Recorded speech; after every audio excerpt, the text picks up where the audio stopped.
seyrək saçların kökünü kəsəcəm. Azərbaycanda bir dənə də seyrək saç qalmayacaq. Demişəm, deyəcəm də.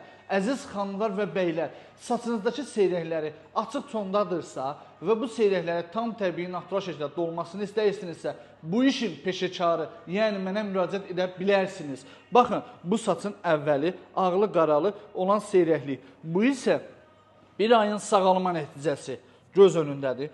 Seyrəkliklər var. Seyrəklər korreksiyada tam təbii, natural şəkildə yenidən təzədən doldurulacaq. Birinci seansda 30-40%, ikinci seansda isə 70-80% natural şəkildə doldurulacaq. Açıq tonda bəzi pasientlər elə fikirləşirlər ki, prosedurdan sonra güyərmə, boyanın yayılma halları baş verə bilər. Görürsünüz, nə güyərmə, nə boyanın yayılma halları baş verə bilməz. Siz pasientlər, siz də saçınızdakı seyrəkləri təbii, natural şəkildə dolmasını istəyirsinizsə, bu işin peşəkarına yalnız və yalnız Azərbaycanda mənə müraciət edə bilərsiniz. Mən gördüyüm işə, etdiyim prosedura 100% zəmanət verirəm.